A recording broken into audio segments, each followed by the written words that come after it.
Hey guys, what I'd like to do for you all today is show you a PC case which I should have showed you about 6 or 7 weeks ago because that's actually when I bought it.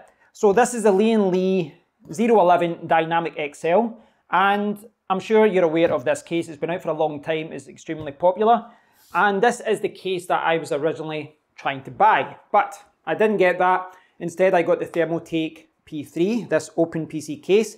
And this is my current PC build, and you can see it's got the Fantex 240 all-in-one cooler, it's got a 5950X, X570 motherboard, 1380 graphics card, etc. And, you know, I'm fairly happy with that build. I realise it's a little bit of a Frankenstein build right now with the fans and, you know, different things there. But that's not the case I was originally going for. I was going for this 011 Dynamic XL, but I ordered it in December from Overclockers. It was delayed, it was delayed, it was delayed, and yes, I didn't think it was going to come into stock. So I eventually came into stock and it sat there for 6 or 7 weeks, and it's time to open the box, make sure that it's not broken or anything, and just have a look at it. Now, I'm not going to move over the PC to that case today because, well, quite frankly, I don't have time. I've got a conference call and I've got a few other things I need to use the PC for later today.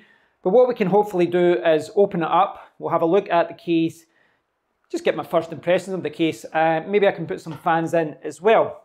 And on the subject of fans, well, I'm going to change the all-in-one cooler. I've got the NZXT Kraken Z73, which, God, that's sat there for about a month now. I've got Noctua fans and I've got Corsair fans. Now, I was originally going to go with the Noctua fans because they're excellent, they're fast, they're quiet.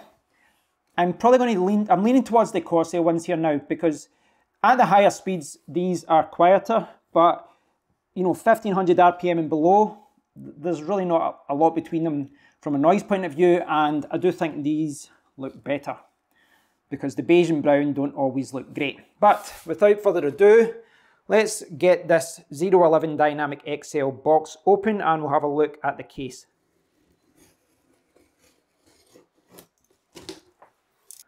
So you open it up and we've got this, and then what looks like screws and different accessories in there. And then, well, this is the part where you need to lift it up. Okay, time to turn it around the correct way. Okay.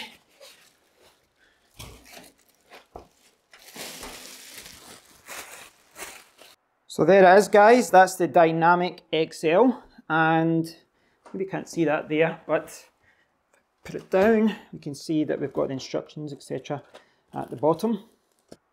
So I've got the PC on its side here because I was taking this manual off, but when I've got it in this position, I might as well show you the bottom. So you can see that we've got grips at the bottom of the case here, and I really like the white colour scheme. I think it works well here. You can see the dust cover here, because you can put 3 120mm fans there, and then that will slide back in, pretty straightforward. And you can see that the cables are there because that will obviously be for these front USB ports. So the PC case is now standing up, it is now standing vertically, and at this angle you can really see what this PC case is all about. It's got a nice white colour scheme, but it's all really about displaying your components and showing what's inside. Now, down at the bottom here, you can see the 2 USB 3.0 ports, which I showed you before, and they were getting connected underneath. But there's 2 more at the top here. There's also a USB 3.1 Type-C, and you've got your headphone, microphone, power, etc. there. So that's your main front panel, but you do have those additional ports down the bottom. And from here as well, you can see the other end of the grille that I was showing you before, the dust cover for the bottom. So that's where you put your 3 120mm fans, and for me, I'm going to be using those as an intake, and I'm going to be putting 3 fans there at the side as well as an intake. And you can see that there's exhausts here, there's a grille here, that side, and at the top as well. But I'm going to be putting my 360 all-in-one at the top. And you can actually see through the glass, you can see that this is a little bit, you know, there's a little bit more space in this one compared to the regular Dynamic, which is not as tall as this one, but there's space at the back there for a 120mm fan as well, which I'm going to use as an exhaust. So I'm sitting at the other side now, and you can buy this in black, etc. But I've got the white one, and it really is white when you see it here. When you see the back, you see how white this is. And I've not even looked at the manual yet, but most of this seems really straightforward to understand. I mean, you've got your space for your PSU there. You've got all your internal cables in there for the front panel and for those bottom USB ports.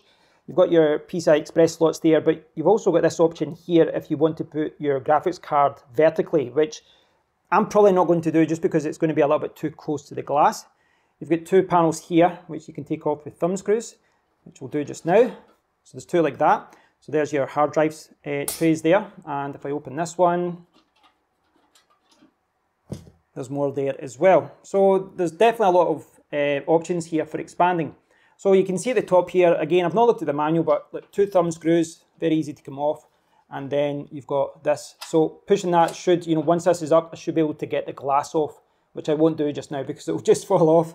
But looking at the back here, it looks very easy to work with. And I like the idea of being able to, just very easily hide the hard drive trays just by putting this on with a thumb screw. I don't even have to get the screwdriver out. So I've got the case on my desk, and it's just completely dominating the desk now. And because of the height of this, it's not that much lower than my overhead microphone and camera, but it's not too much bigger than my Thermaltake P3. This looks a little bit thinner right now because I don't have the glass on, that's down there, but it's about the same kind of size category, I would say. It's a lot bigger than my Meshify C case though. In comparison to that, it is a lot bigger, but you can see how it works there, and you can see all the cable points behind. And yeah, we'll get this open in a second, but it's interesting seeing it at this angle. You can see all the lights reflecting on the glass too. So I just had a quick look at the manual there, and it actually seems quite good.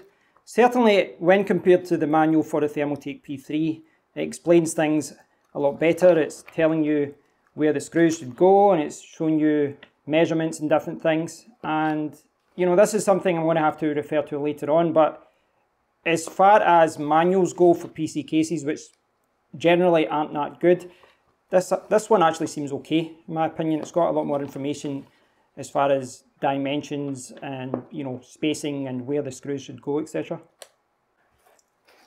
Okay, let's see what's in here. Lots of screws.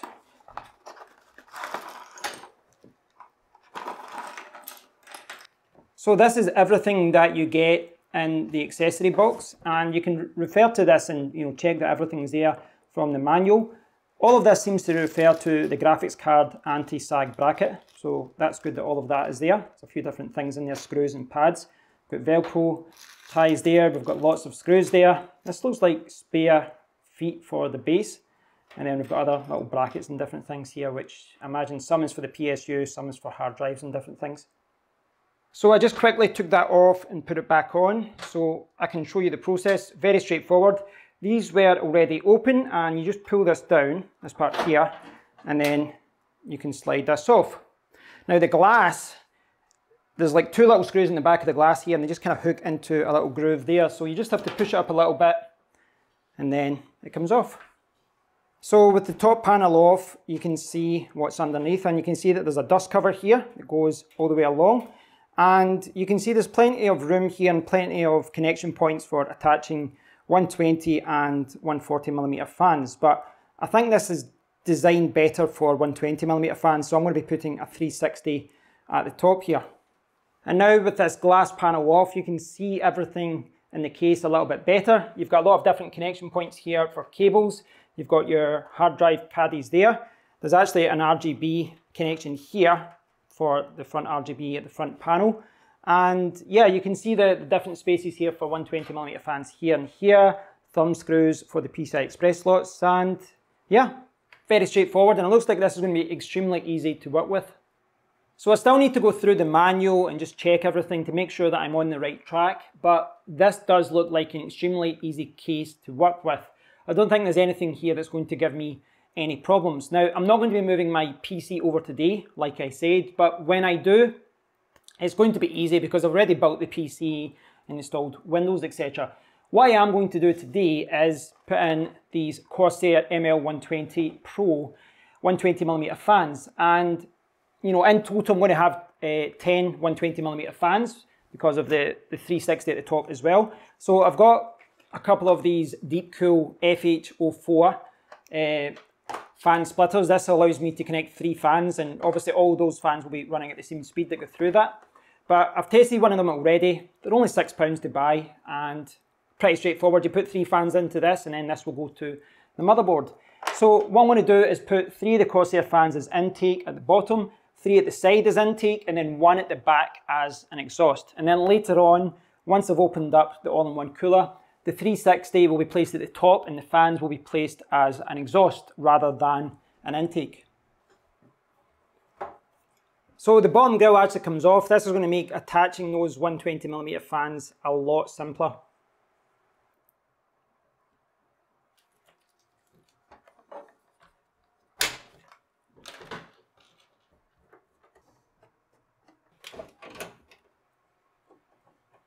So far, so good.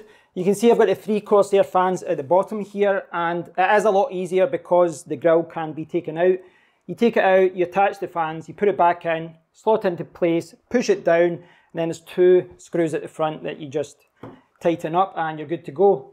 Got the exhaust put in here as well, the single 120 fan, and all of these obviously have to be attached to the motherboard.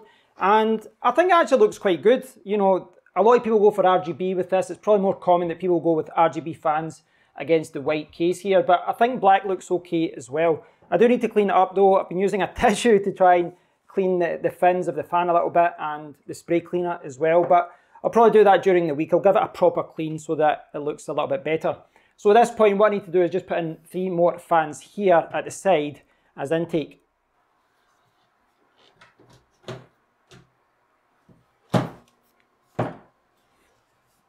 So the back of the case was very easy to take off there. You can see all the front panel cables here. And what I need to do is take these parts off here, which should be relatively straightforward. There we go.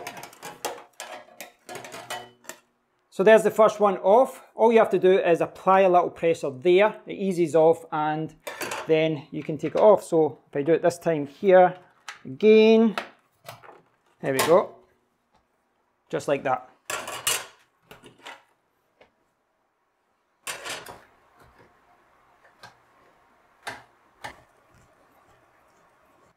So the side intake, the first fan, has now been put in and I've got 2 to go, but I might end up putting this one up a little bit higher. I just need to get the other fans in first and see the best way to get them aligned.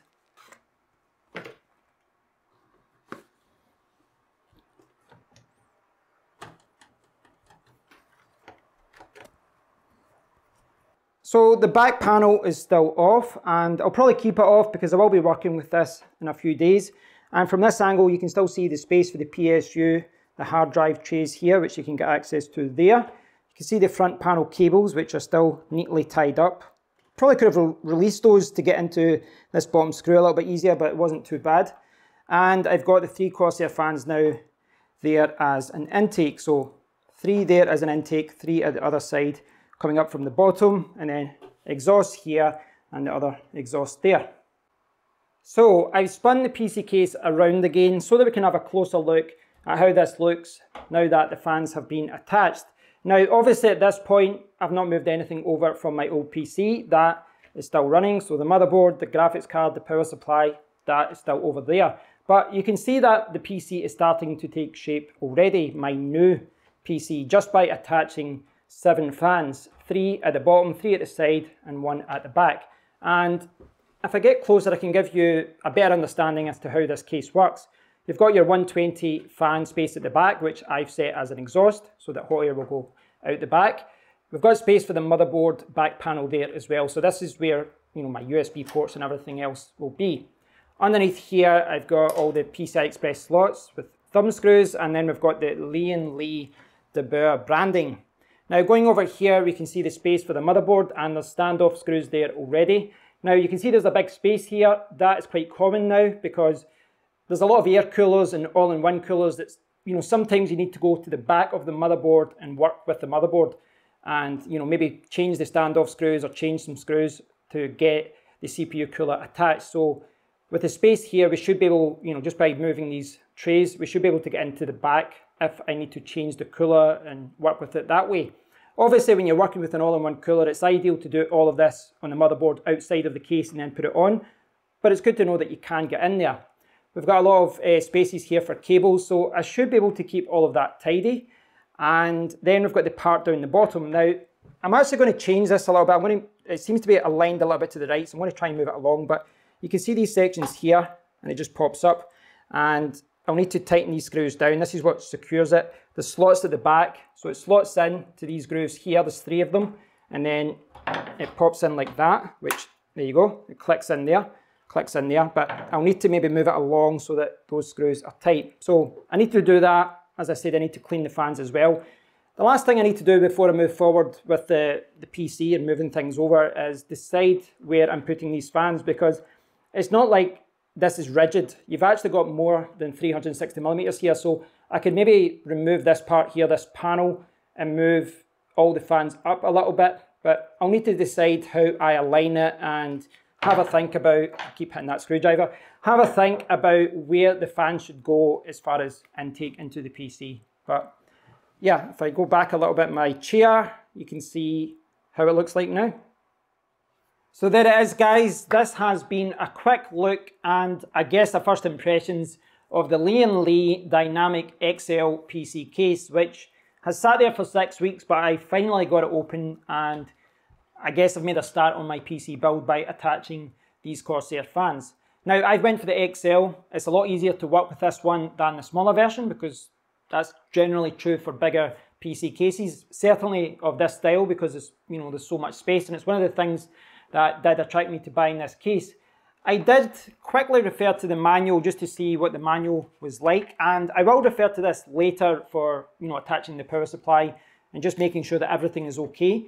But so far I haven't really had to refer to it because everything has been straightforward. Attaching the fans at the side and at the bottom here and at the back, it's all relatively straightforward. Same with the front panel cables and the RGB cable down there.